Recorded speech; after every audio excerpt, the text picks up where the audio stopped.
سبحان الله حمدا لله لا إله إلا الله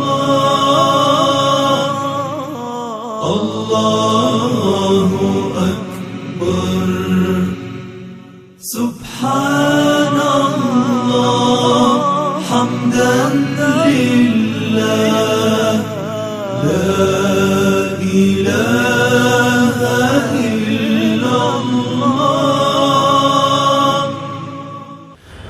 بسم الله الرحمن الرحيم الحمد لله نحمده ونستعينه ونستغفره ونصلي على رسوله الكريم أما بعد حاضرین اکرام السلام علیکم ورحمۃ اللہ وبرکاتہ۔ سب سے پہلے تو میں شکر گزار ہوں اللہ سبحانہ و تعالیٰ کا، جس نے ہمیں ایک اور دن دیا کہ ہم اس کی حمد و ثنا کر سکیں۔ اس خوبصورت دن کو بنایا اور پھر ہم سب لوگوں کو اس جگہ جمع کیا تاکہ ہم لوگ اس کی حمد و ثنا بھی کر سکیں اور اسلام کی چند باتیں بھی کر سکیں انشاءاللہ۔ میں بہت شکر گزار ہوں حضرت مولانا کا اور منتظمین کا، جنہوں نے مجھے یہاں دعوت دی کہ میں یہاں آ کر کے چند باتیں اسلام کی آپ لوگوں کے ساتھ کر سکوں۔ ابھی قرآن شریف کی تلاوت ہوئی اور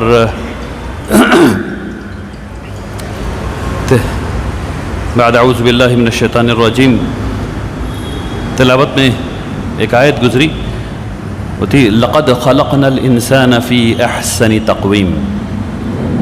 ہم نے انسان کو سب سے عمدہ، سب سے بہتر، سب سے اچھے طریقے سے بنایا، سب سے اچھے قالب میں ڈھالا، سب سے اچھا بنایا۔ تو اس آیت سے یہ پتہ چلا کہ اللہ سبحانہ و تعالیٰ نے انسانوں کو اپنی تمام مخلوقات میں سب سے عمدہ بنایا۔ اب ہمارے دلوں میں کچھ ہونا چاہیے، اس کو سننے کے بعد ہمارے دلوں میں خوشی کی لہر آنی چاہیے، ہمیں اچھا محسوس کرنا چاہیے۔ ہم انسان، کمزور انسان، اگر آ جائیں اللہ کی رضا حاصل کرنے پر، آواز پھٹ رہی ہے۔ اچھا اب بہتر ہو گئے؟ مائک کا اور میرا ہمیشہ 36 کا آنکڑا رہتا ہے کوئی بات نہیں۔ تو میں یہ گزارش کر رہا تھا کہ اگر ہم لوگ اللہ کی رضا حاصل کرنے پر آ جائیں تو ہم لوگوں کا درجہ فرشتوں سے بھی اوپر ہو سکتا ہے۔ یہ بات ایک مومن کے لیے اتنی خوشی کی بات ہے، اتنی خوشی کی بات ہے کہ یعنی ہم لوگ اس کی پوری فہم کو اپنے اندر سما نہیں سکتے۔ پھر ایک حدیث میں آیا ہے وَكَانَ اللَّهُ خَلَقَ آدَمَ فِي صُورَتِهِ، ہم نے انسان کو اپنی صورت میں پیدا کیا۔ اب ہمیں پتہ ہے کہ اللہ کی صورت کسی کو پتہ نہیں، تو صورت میں پیدا کرنے کا کیا مطلب ہوا؟ اس کا ایک مطلب جو شارحین نے فرمایا ہے وہ یہ ہے کہ اللہ تبارک تعالی، یعنی اس کہنے کا مقصد یہ ہے کہ اللہ سبحانہ و تعالی رحیم ہے اور ہمارے اندر بھی رحم ہے۔ ہم لوگ ایک دوسرے کے ساتھ بہت رحم کا معاملہ کرتے ہیں، ہم لوگ ایک دوسرے کا خیال رکھتے ہیں، یعنی یقیناً اللہ کا رحم کا درجہ ہمارے رحم کے درجے سے بہت اونچا ہے، لیکن اللہ کے اندر جو صفت ہے رحم کی، وہ اس نے ہمارے اندر بھی تھوڑی بہت منتقل کر دی ہے۔ پھر کبھی کبھی ہمارے اندر بھی رحم کا جذبہ بہت زور مارتا ہے، ہم کچھ بہت لمبا چوڑا کر جاتے ہیں۔ کوئی بچہ گر گیا ہے کہیں ریل کے ٹریک پر، ہم اپنی جان کو پرواہ کیے بغیر اس کو بچا لیتے ہیں جا کر کے۔ تو وہ جو رحمان ہے وہ بھی کبھی کبھی ہمارے اندر اللہ نے وہ جذبہ بھی دے رکھا ہے، یقیناً ہم رحمان نہیں کہہ سکتے، لیکن وہ جذبہ بھی دے رکھا ہے کہ وہ یہ سب کام بھی ہم لوگ کر گزرتے ہیں۔ تو اللہ تبارک تعالیٰ نے نہ صرف یہ کہ ہمیں سب سے اچھے قالب میں، سب سے اچھے مولڈ میں، سب سے اچھی طریقے سے بنایا، اپنی صفات سے بھی نوازا۔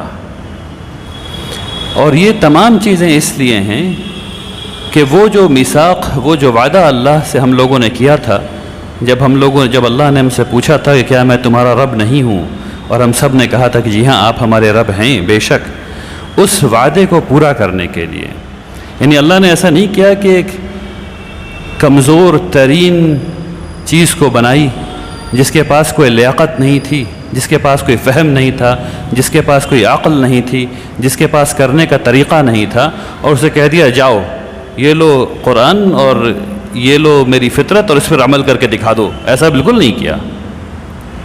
نہ صرف یہ کیا بلکہ اس کے اوپر ہمیں ہمیشہ صحیح راہ پر رکھنے کے لیے نبی بھیجتے رہے اور شریعت بھیجتے رہے، اور اس کے بعد ہمارے اندر فطرت بھی بنا دی تاکہ ہم لوگ صحیح راستے پر چلتے رہیں۔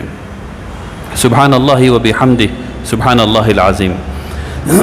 تو اور یہ تمام ساری چیزیں اب جب ہم اس دنیا میں آ گئے ہیں تو ہمیں کبھی کبھی یہ محسوس ہوتا ہے کہ بھائی اتنی مشکلیں ہیں زندگی میں، کیسے چیزوں کو کام کریں، یہ ہے وہ ہے، ہر چیز ہے، اتنی کس کس کو خوش رکھیں۔ تو اس میں بزرگوں نے یہ سمجھایا ہے کہ صرف اللہ کی رضا، صرف اللہ کی رضا۔ جب آپ اللہ کو راضی کرنے نکلتے ہیں تو آٹومیٹکلی آپ کی والدہ آپ سے خوش ہو جاتی ہیں۔ کیوں؟ کیونکہ آپ سورہ لقمان میں وہ واقعہ پڑھتے ہیں جب لقمان علیہ السلام اپنے بیٹے کو نصیحت کر رہے ہیں تو انہوں نے بتایا ہے کہ والد اور والدہ کی کیسے تعظیم کی جاتی ہے، ٹھیک ہے نا، پوری آیت ہے وہ وصینا الانسان۔ ٹھیک اسی اب آپ کی والدہ اور آپ کے والد آپ سے خوش ہیں کیونکہ انہوں نے آپ نے اللہ کی رضا کو حاصل کرنے کے لیے اپنے والدین کو خوش رکھ لیا ہے۔ پھر ایک حدیث آ گئی ہے، اس حدیث میں یہ بتا دیا گیا ہے کہ آپ کے پاس ایمان نہیں ہو سکتا جب تک آپ ایگزیکٹلی ویسا نہیں چاہیں جیسا آپ اپنے لیے چاہتے ہیں۔ اب آپ کو اللہ کی رضا حاصل کرنا ہے تو آپ اللہ کی رضا حاصل کو کرنے کے لیے آپ ایگزیکٹلی ویسے ہی چاہیں گے جیسا آپ اپنے لیے چاہتے ہیں ان کے لیے چاہیں گے، ہے نا؟ تو آپ سے انسان بھی خوش اور اللہ بھی خوش، دونوں ہی خوش ہیں۔ تو سب سے ضروری، نہایت اہم جو کام ہے وہ تلاش کرنا ہے کہ اللہ کی رضا کس چیز میں ہے، اور تلاش کون کرے گا؟ تلاش کون کرے گا کہ اللہ کی رضا کس چیز میں ہے؟ تلاش صرف وہ کرے گا جو متقی ہوگا۔ اب متقی کون ہوگا؟ تو متقی کے بارے میں سب سے پہلی چیز جو قرآن میں آئی ہے سورہ فاتحہ کے بعد، تو قرآن کے جو سب سے اولین جن کے لیے قرآن اتری، سب سے پہلے جن کو قرآن کو سمجھنا ہے، جن کو قرآن کو امپلیمنٹ کرنا ہے، یوں تو قرآن پورے انسانیت کے لیے آئی ہے، لیکن سب سے پہلا سامع قرآن کا جو ہے وہ متقی۔ اللہ تبارک و تعالیٰ قرآن میں فرماتے ہیں الف لام میم ذالک الکتاب لا ریب فیہ ہدی للمتقین۔ کس کے لیے یہ گائیڈنس ہے؟ کس کے لیے ہدایت ہے؟ متقیوں کے لیے۔ اب اگر ہم متقی ہیں تو ہمیں پتہ ہونا چاہیے کہ متقی کا مطلب کیا ہے۔ اب اس کے آگے آیت پڑھ جائیے، فوراً اللہ بتا دیتے ہیں کہ متقی کون ہے نا؟ تو اس سے یہ پتہ چلا کہ اگر قرآن ہماری زندگی میں آ جائے تو ہم متقی ہو سکتے ہیں۔ اس سے ہمیں پتہ چل گیا کہ قرآن اگر ہماری زندگی میں آ جائے تو ہم متقی ہو سکتے ہیں، لیکن قرآن کو صرف یاد کر کے متقی نہیں ہو سکتے۔ یقیناً حافظ کے دل میں اچھی باتیں ہوتی ہیں، حافظ کا دل اچھا کام کرتا ہے، یہ ساری باتیں بالکل صحیح ہیں، اور ہر ایک حرف پر 10 ثواب ہیں، یہ بات بھی بالکل صحیح ہے، لیکن قرآن کو سمجھنے والا اگر وہ ایک آیت کو بھی سمجھ گیا، میں اکثر یہ بات سامنے آتی ہے کہ اگر ایک آیت بھی آپ کو ڈھنگ سے سمجھ میں آ جائے تو پھر آپ اسلام سے ادھر سے ادھر نہیں ہو سکتے۔ ایک آیت بھی ڈھنگ سے سمجھ میں آ جائے پورے قرآن میں تو اسلام سے ادھر ادھر ہونا مشکل کام ہو جاتا ہے۔ تو خاص کر کے اگر یہ چند بنیادی چیزیں سمجھ میں آ جائیں تو انسان کی زندگی بدل سکتی ہے۔ اچھا، جب اب ہم متقی ہو گئے تو چند باتیں میں اس کے ذیل میں کہنا چاہتا ہوں جس سے کہ ہم لوگوں کو اپنی زندگی گزارنے میں تھوڑی آسانی ہو جائے۔ تو اس میں یہ بات سمجھنے کی ہے کہ سب سے پہلی چیز جو ہے وہ ہمارا مائنڈ سیٹ ہے، ہمارا عقیدہ ہے۔ اب ہمارے عقیدے میں کیا ہے؟ ہم لوگوں نے پڑھ لیا آمنت باللہ وملائکتہ وکتبہ ورسولہ والیوم الآخر والقدر خیرہ وشرہ من اللہ تعالی والبعث بعد الموت، ہم سب لوگوں کو یاد ہے۔ اچھا، ہم میں سے کتنے لوگ اب اللہ پر یقین رکھتے ہیں. یعنی اگر ان سے کوئی آ کے کہہ دے کہ اللہ نہیں ہے، ثابت کرو اللہ ہے، ٹھیک ہے نا، تو ہم میں سے کتنے لوگ ثابت کر پائیں گے عقل سے کہ اللہ ہے؟ اگر ہم لوگوں نے یہ سفر طے نہیں کیا ہے، اللہ تبارک و تعالیٰ قرآن میں کہتے ہیں یا ایھا الذین آمنوا آمینو، اے ایمان لانے والو ایمان لے آؤ، وقت آ گیا اب لے بھی آؤ، ٹھیک ہے نا. اس کا مطلب کیا ہے؟ ایک ہوتا ہے لا الہ الا اللہ محمد الرسول اللہ کہنا، آپ نے کہہ دیا اب آپ مسلمان ہو گئے. کیا آپ مومن بھی ہو گئے؟ نہیں، ابھی مومن نہیں ہوئے. اب یہاں سے سفر شروع ہوا ہے ایمان کا. اب ایک لمحہ آئے گا انشاءاللہ جب ہم لوگ مومن ہو جائیں گے انشاءاللہ.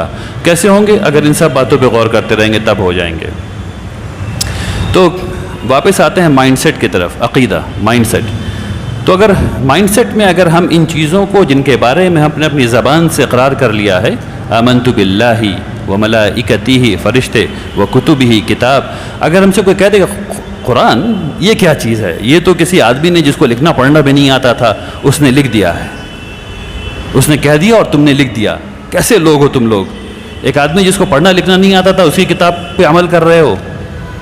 تو ثابت کر سکیں گے ہم لوگ کہ اللہ کی کتاب قرآن اللہ کی کتاب ہے، اللہ کی طرف سے آئی ہے؟ کیا ہم نے وہ سفر، فہم کا وہ سفر، ادراک کا وہ سفر طے کیا ہے؟ یہ سوال سب سے پہلے میں اپنے آپ سے پوچھ رہا ہوں اور پھر آپ سے پوچھ رہا ہوں. یہ سوال ہر بچے کا بھی ہے، یہ سوال ہر بوڑھے کا بھی ہے، ہر آدمی کا ہے. جس عمر میں بھی ہم ہیں، جہاں بھی ہیں، اگر یہاں سے ایمان کا سفر شروع کر دیں تو انشاءاللہ اللہ ضرور رحم فرمائیں گے.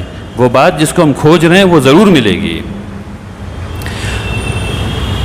اب اس چیز کو سمجھنے کی تھوڑی سی ضرورت ہے کہ اللہ تبارک تعالیٰ ہم سے کس قسم کی ذہنیت چاہتے ہیں.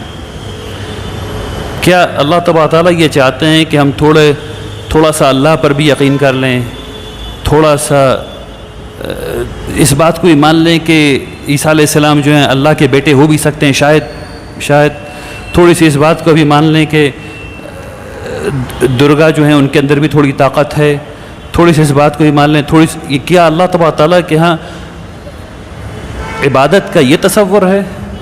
یقیناً نہیں ہے. اللہ تبارک تعالیٰ قرآن میں فرماتے ہیں قل ان صلاتی و نسکی و محیای و مماتی للہ رب العالمین. کہیے، کیا کہیے؟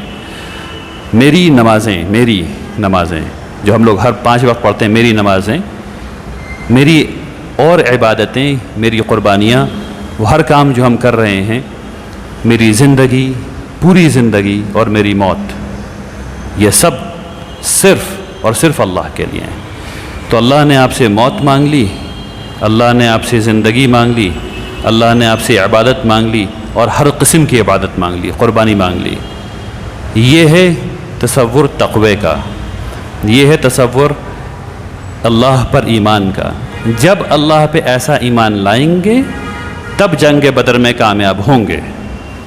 جب ایسا ایمان نہیں لائیں گے تب کامیاب نہیں ہوں گے. دیکھیے میں کہہ رہا ہوں، اگر نہیں کہہ رہا ہوں میں جب کہہ رہا ہوں. اس کا مطلب یہ ہے کہ وہ راستہ ہم سب کے لیے کھلا ہوا ہے. یہ راستہ ہم سب کے لیے کھلا ہوا ہے. یہ صحابی پر بند نہیں ہو گیا، یہ راستہ ہم سب کے لیے کھلا ہوا ہے ابھی. تو اس پہ عمل کرنا چاہیے انشاءاللہ. تو اب ذہنیت جب ہم نے ایسی بنا لی تب دوسری بات آتی کہ رسول اللہ صلی اللہ علیہ وسلم نے فرمایا کلکم راعی و کلکم مسئول عن رعیتہ. ہم سب لوگ کسی نہ کسی رول میں راعی کا کردار نبھا رہے ہیں، یعنی چرواہے کا کردار نبھا رہے ہیں. چرواہے کا کردار نبھانے کا کیا مطلب ہوا؟ اس کا مطلب یہ ہوا کہ آپ کے سامنے کچھ غنم ہیں، کچھ یعنی بھیڑ بکریاں ہیں، مثال ہے یہ، جن کی دیکھ ریکھ آپ کو کرنا ہے. آپ والد ہیں، آپ کو پورے گھر کی دیکھ ریکھ کرنی ہے. آپ بیٹے ہیں، آپ کو والدین کی دیکھ ریکھ کرنی ہے. آپ بھائی ہیں، آپ کو اپنے دوسرے بھائیوں بہنوں کی دیکھ ریکھ کرنی ہے. آپ مینیجر ہیں، آپ مسئول ہیں اپنے تمام کام پہ جو کمپنی نے آپ کو دیا ہے. آپ امام ہیں، آپ اپنے مقتدی پر مسئول ہیں. تو پہلی بات تو یہ آ گئی کہ آپ کی ذہنیت کدھر ہے. اگر ذہنیت ادھر ہے تو مسئولیت کا یہ تصور ہمارے اندر ہے یا نہیں ہے. اگر مسئولیت کا یہ تصور ہمارے اندر ہے تو پھر ہم امانت کو، وہ امانت جو اللہ نے ہمیں دی ہے، اس کو ہم ڈسچارج کر سکیں گے انشاءاللہ. اب جب یہ ساری چیز ہو جاتی ہے تو کیا ہم یہ بیٹھ کر کے کہہ سکتے ہیں کہ ہم نے اللہ پر توکل کر لیا ہے، اب اللہ میں اوپر سے کھانا بھیج دے تو ہم کھا لیں؟ کھانا صرف 2 ہی وقت اوپر سے آیا ہے نا؟ ایک جب پورا مائدہ، پوری ٹیبل اوپر سے اتری عیسیٰ علیہ السلام کے لیے، اور دوسرا جب اوپر سے من سلوا آیا۔ تیسرا کوئی واقعہ مجھے یاد نہیں آتا، مولانا تیسرا کوئی واقعہ بھی ہے؟ 2 ہی واقعہ ہے الحمدللہ، تیسرا واقعہ 2 ہی وقت اترا ہے۔ تو ہم یہ نہیں کہہ سکتے کہ ہم توکل کر کے بیٹھ جائیں۔ اب توکل کا اسلامی تصور کیا ہے؟ ایک توکل کا تصور بدھ صاحب کا بھی ہے، توکل کا تصور جین صاحب کا بھی ہے، یعنی توکل کا تصور ہر مذہب میں ہے۔ اسلام کے اندر کوئی نئی چیز نہیں توکل۔ اسلام کا کیا تصور ہے؟ اسلام کا تصور بہترین طریقے سے رسول اللہ صلی اللہ علیہ وسلم نے پیش کیا ہے۔ ایک صحابی ان کے پاس آئے، انہوں نے کہا کہ یا رسول اللہ میں آ گیا ہوں یہاں پہ، اب یہ بتائیے کہ وہ جو باہر اونٹ میں چھوڑ کر کے آیا ہوں اس کو باندھوں اور پھر توکل کروں اللہ پہ کہ وہ گم نہیں ہو جائے گا، یا اس کو کھلا چھوڑ دوں اور پھر توکل کروں اللہ پہ کہ اللہ تبارک تعالیٰ اس کو گم نہیں کرے گا، وہیں گھومتا رہے گا، ہم کو مل جائے گا؟ تو رسول اللہ صلی اللہ علیہ وسلم نے کہا کہ پہلے باندھو اور پھر توکل کرو۔ یعنی اسلام کے اندر جب تمام اسباب دنیا کے ہم پورے کر لیتے ہیں تب ہم کہتے ہیں کہ ہاں اب میرا سفر شروع ہوتا ہے، کام ہو گیا تو الحمدللہ، کام نہیں ہوا تو الحمدللہ، دونوں میں الحمدللہ۔ کام ہو گیا تو وہ چیز آپ کے لیے اس دنیا میں خیر و برکت کی تھی اور آخرت میں خیر و برکت کی تھی، کام نہیں ہوا تو نہ وہ اس دنیا میں خیر و برکت کی تھی نہ آخرت میں خیر و برکت کی تھی، اس لیے اللہ نے کام نہیں کرایا آپ کا۔ تو یہ ان 3-4 چیزوں پہ اگر ہم لوگ فوکس کر لیں، اگر ہم لوگ اپنی ترکیز وہاں پہ گاڑ دیں تو اس سے اگر آپ اسٹوڈنٹ ہیں، طالب علم ہیں تو آپ کا فائدہ ہوگا، اگر آپ کی نئی شادی ہوئی ہے اگر آپ ان 4 چیزوں کو اپنے ذہن میں رکھیں تو اس میں فائدہ ہوگا، اگر آپ والد بن گئے ہیں تو اس میں فائدہ ہوگا، اگر آپ عمر رسیدہ ہو گئے ہیں تو اس میں فائدہ ہوگا، یعنی ہر طرف سے فائدہ ہوگا اگر ان 3-4 معمولی چیزوں کو، معمولی تو نہیں بہت قیمتی چیزیں ہیں کیونکہ قرآن اور سنت کی باتیں ہیں، تو ان سے انشاءاللہ فائدہ ہوگا۔ پہلی ذہنیت، مسئولیت، امانت کی ادائیگی، توکل، اور جب یہ ساری چیز سمجھ میں آ جائے تو عمل۔ کیسا عمل؟ رسول اللہ صلی اللہ یعنی ایک واقعہ ہے، ہو سکتا ہے کہ اس واقعے میں تھوڑی سی غلطی کروں تو مولانا آپ مجھے ٹوک دیجیے گا۔ عمر رضی اللہ تعالیٰ عنہ کی خلافت ہے، عمر رضی اللہ تعالیٰ عنہ کی خلافت ہے اور وہ خلیفہ ہیں، اور عرب میں 3 سے 4 گھنٹے لوگ سوتے ہیں دوپہر میں، کیونکہ اتنی گرمی ہوتی ہے کہ ذہن معاف ہو جاتا، آپ کچھ نہیں کر سکتے، ٹھیک ہے نا؟ 45 ڈگری، 46 ڈگری، 47 ڈگری ٹیمپریچر ہوتا ہے، اور اس زمانے میں ایئر کنڈیشن وغیرہ کچھ بھی نہیں تھا، اور چھت اتنی نیچے ہوا کرتی تھی کہ آدمی جھک کے گھر کے اندر جاتا تھا تو گرمی سے پریشان، تو 3-4 گھنٹے لوگ نسبتاً بے ہوشی رہا کرتے تھے، جا کے پڑ گئے بیسیکلی، اب وہ شام میں نکلیں گے، تو سارے لوگوں کا یہ حال ہوتا تھا۔ تو علی رضی اللہ تعالیٰ عنہ نے کچھ سنا آواز، تو باہر نکلے تو انہوں نے دیکھا کہ عمر رضی اللہ عنہ دوڑتے چلے جا رہے ہیں، انہوں نے کہا یا امیر المومن کہاں جا رہے ہیں، رکیے۔ انہوں نے کہا مدینے کا ایک اونٹ ہے جو باہر بھاگ گیا ہے، میں اس کو پکڑ کے لا کے جا رہا ہوں۔ تو حضرت علی رضی اللہ تعالیٰ عنہ کا ہاتھ پکڑا، انہوں نے کہا کہ اتنی ایسی لکیر نہ کھینچیے جو کوئی اور نہ کر سکے، انہوں نے کہا آپ یہی رکیے میں لے کر کے آتا ہوں۔ وہاں صحیح واقعہ ہے نا؟ ٹھیک، الحمدللہ۔ تو اس کے بعد توکل کے بعد جو کام کرنے والا ہے وہ ہے میسو ایکشن، کام کام کام اور کام اور کام اور کام اور کام اور کام، فجر سے لے کر کے عشاء تک اللہ کو راضی کرنے کے لیے۔ اگر آپ کما رہے ہیں، اپنا بزنس ہے، تو ہر 1 روپیہ جو آپ حلال کا کما رہے ہیں اس کا آپ کو ثواب مل رہا ہے۔